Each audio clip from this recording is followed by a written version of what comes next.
c'est pas ça.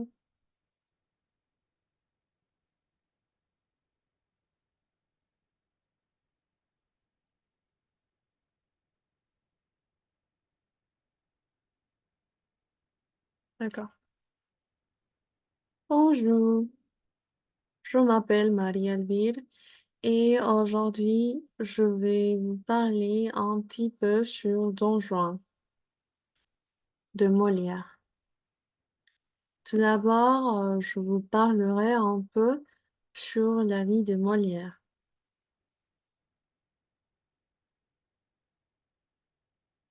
Jean-Baptiste Poquelin était un acteur et dramaturge français du classicisme. Il est né le 15 janvier 1622. Il est issu d'une famille commerçante et un père tapissier du roi. Il abandonne son héritage familial pour se consacrer au théâtre et fonde ainsi l'illustre théâtre. Après des débuts difficiles au prison, comme conséquence des difficultés financières de la troupe et d'une période d'itinérance, il rejoint une autre troupe et celle-ci devient après la troupe royale. Et il connaît le succès à Paris. Molière est célèbre pour ses comédies qui critiquent les mœurs de son temps. Bien qu'intéressé par la tragédie, ce sont ces comédies qui le rendent célèbre, notamment Don Juan, le Tartuffe, le Misanthrope, les Précieuses ridicules, le bourgeois gentilhomme, entre autres. Molière décède le 17 février 1673 et il reçoit une sépulture autorisée par le roi. C'est comme ça qu'il révolutionne l'histoire de l'Hexagone et il devient le père du français, du théâtre français et le lauréat des prix du théâtre français moderne, les prix Molière.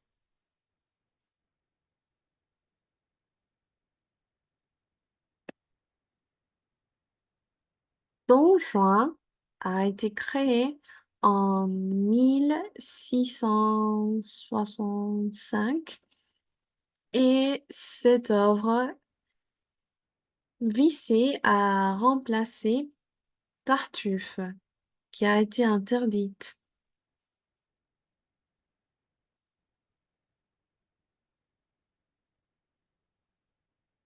Mais quelles étaient les sources et les innovations de Molière?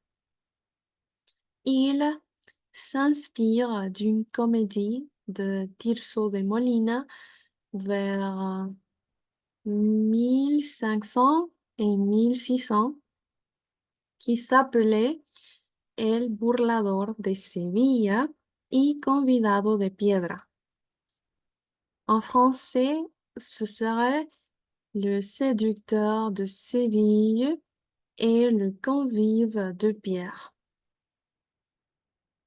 qui a été rapidement connu en Italie, où elle est jouée par des comédiens de la Commedia dell'arte et, et il a également été imité en France avant Molière. Cependant, il faut remarquer que Molière apporte deux innovations notables à sa pièce. Premièrement, il concentre les nombreuses conquêtes de Don Juan tel que présenté par Tirso de Molina en un seul personnage, Elvire, conférant ainsi une dimension tragique à l'œuvre, on dirait. Deuxièmement, il développe le personnage de Sganarelle qui dépasse son rôle de simple faire-valoir comique pour acquérir une nature plus complexe et nuancée, marquée par un mélange de peur, de soumission, de fascination envers son maître, Don Juan.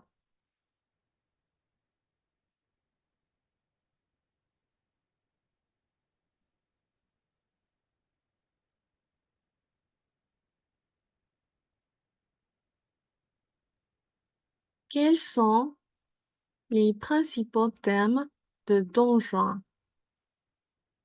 En premier lieu, le libertinage demeure, car Don Juan aimait séduire les femmes et il ne tenait pas sa parole, déshonorant ainsi les gens. Par ailleurs, le libertinage d'esprit, car il n'était pas conventionnel. Il ne croyait pas en Dieu, ce qui, pour l'époque où il se situe, était choquant. En plus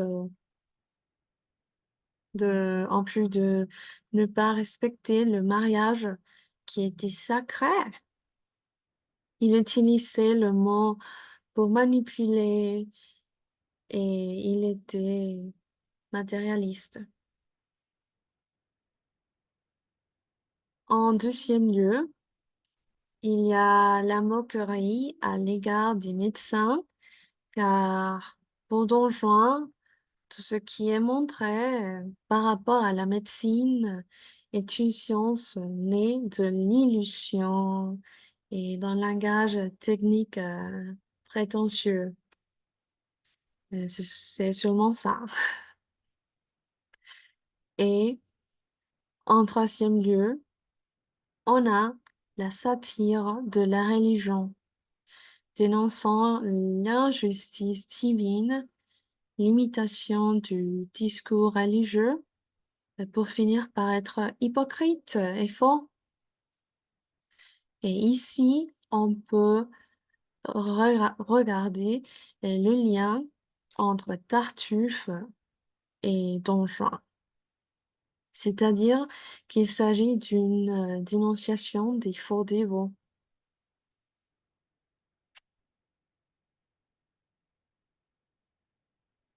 Ici, vous pouvez regarder les personnages de cette pièce de théâtre. D'accord.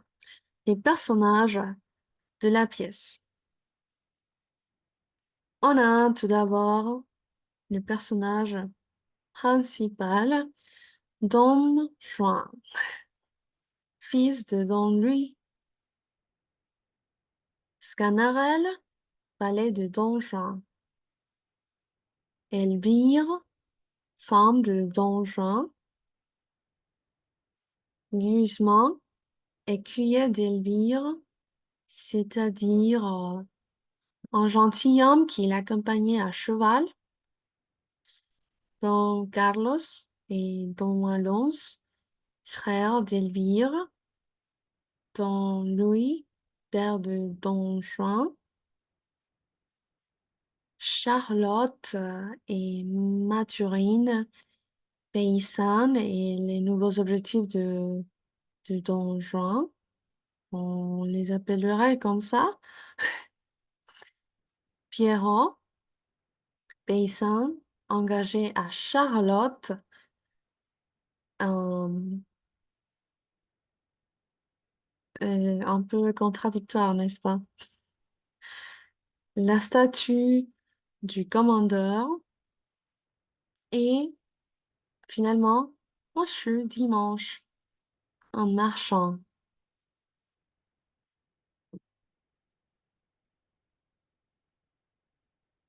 Regardez, encore une fois. D'accord, ça y est.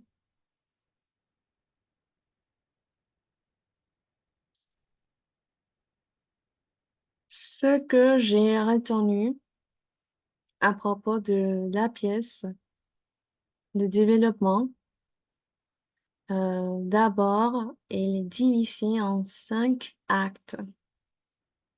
Dans le premier acte, Sganarelle, valet de Don Juan, discute avec Guzman, écuyer de Don Elvire, qui s'interroge sur l'abandon soudain de sa maîtresse par Don Juan. Sganarelle révèle que Don Juan est un séducteur invétéré, un grand seigneur, méchant homme qui ne cherche que la conquête. Lorsque Don Juan apparaît, il confirme son incapacité à rester fidèle et son désir constant de nouvelles séductions. Il se dit ouvert à la beauté et au charme divers et unique de toutes les femmes qui peuvent conquérir la terre entière. Euh, et oui. Et comme il est un très beau parleur, il réussit à convaincre tout le monde, même Sganarelle, à tel point que ce dernier envisage d'écrire ses arguments avant de parler des affaires amoureuses avec lui. Il planifie déjà d'enlever une autre femme, malgré les accusations d'Elvire qui le maudit et qui promettent de la vengeance. Don Juan reste focalisé sur son prochain objectif amoureux. Dans le deuxième acte, d'abord, on peut observer deux amoureux, Charlotte et Pierrot. C'est un amour insécure, un peu bizarre, on dirait, car elle est trop froide pour lui et il demande plus d'amour, soit des mots ou des actions de sa part. Don Juan, après avoir été sauvé par le paysan Pierrot, suite à un naufrage, tente de séduire Charlotte, la belle du village, en lui promettant le mariage. Cependant, l'intervention de Mathurine, une autre paysanne séduite par Don Juan, crée un conflit entre les deux femmes. Don Juan essaie de les manipuler en affirmant qu'il les aime toutes les deux et que chacune se rendra compte de qui sera son épouse avec un temps d'attente minimal. C'est ici où un valet arrive pour prévenir Don Juan que des hommes armés sont à sa recherche et comme ça, il promit les femmes de retourner. Dans le troisième acte, Don Juan, déguisé en paysan, et Sganarelle, en médecin, euh, jouent des rôles parfaits. Sganarelle joue son rôle parfaitement, même en faisant des ordonnances. Il se promène en forêt et Don Juan exprime son scepticisme sur la médecine et la religion. Malgré les protestations de Sganarelle et sa capacité innée d'argumentation inspirée par son personnage, Monsieur le médecin. Ensuite, ils se perdent et rencontrent un pauvre à qui Don Juan donne de l'argent. Plus tard, Don Juan sauve un gentilhomme attaqué par des voleurs qui s'agit d'être Don Carlos, l'un des frères d'Elvire. Un peu plus tard, un autre frère d'Elvire, Don Malance, arrive, mais la vengeance est postposée car Don Juan a sauvé Don Carlos et il se sent mal de lui payer comme ça. Il le voit comme une sorte de trahison. Bien évidemment, Tom Alonso est contre les vœux de Carlos puisqu'il veut venger sa sœur qui a été enlevée du couvent, lequel a terni l'honneur de sa famille. Et oui, enfin, il le laisse libre et puis seul. Don Juan et Sganarelle trouvent le tombeau du commandeur tué par Don Juan. Euh, Par défi, Don Juan invite la statue du commandeur à dîner et celle-ci accepte. On arrive au quatrième acte. Ce soir-là, Don Juan rentre chez lui, impatient de manger. Quand il reçoit une série de visites. D'abord, Monsieur Dimanche, à qui il doit de l'argent. Euh,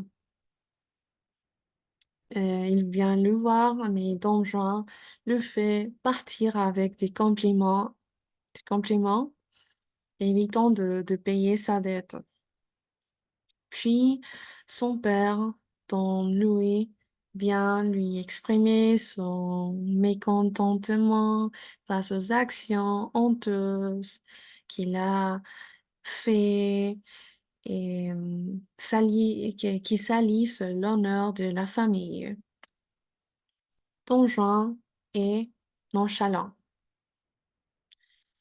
Ensuite, Elvire, sa femme, sa femme officielle, lui rend visite, lui disant qu'elle a trouvé la foi et veut entrer au couvent et elle le supplie de changer de vie, de se tourner vers Dieu. Mais Don Juan ne l'écoute pas. Enfin, alors que Don Juan va dîner, il ignore la statue du commandeur qui lui demande de la rencontrer le lendemain soir. Et le dernier acte, le cinquième acte, c'est mon préféré. Au début de cet acte, on croit que Don Juan a changé. Il dit à son père qu'il est devenu croyant. Tout le monde est content. Mais en fait, il ment. Donc Carlos arrive et, et demande à Don Juan de trouver sa sœur et de lui être loyal. Don Juan qui ne peut s'empêcher de dire des mensonges et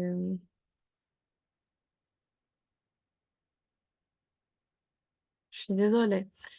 Et de séduire, prétend être devenu un bonhomme pour s'échapper, pour échapper à sa promesse. Du ciel, fatigué Bien sûr, de ces mensonges lui donnent une dernière chance de se racheter en lui envoyant un fantôme qui ressemble à Elvire. Don Juan doit se repentir, mais au lieu de ça, il attaque le fantôme qui disparaît. Après avoir raté cette opportunité, la statue du commandeur revient pour lui et pour lui rappeler qu'il doit dîner avec elle. Et là, c'est fini. C'est terminé pour Don Juan parce que la statue l'entraîne aux enfers. Terrible, c'est terrible. Oh,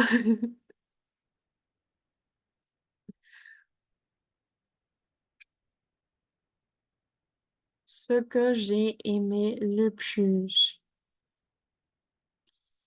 hmm, c'est tout ce que Molière a voulu transmettre dans cette pièce en dénonçant les pouvoirs usurpés, les fausses croyances et les illusions. Et c'est le rôle critique qu'il assigne au théâtre, qui, selon lui, doit corriger les vices de l'homme en mettant en évidence les conduites condamnées par la plupart des gens, la plupart des spectateurs, la plupart des personnes, mais tout en riant. Et c'est ça qui est intéressant pour moi. Par ailleurs, j'ai bien aimé Sganarelle. C'est mon personnage préféré parce que quelle que ait été la situation, il a toujours accompagné et soutenu son maître. Il se souciait vraiment de lui. Et tout au long de l'histoire, il est très présentable. Il a une façon de débattre dont je trouve très comique, car il est très extrême et exagéré. Il fait sourire par sa lâcheté, notamment parfois face à son maître, par le décalage entre ses discours très moralisateurs et ses actes.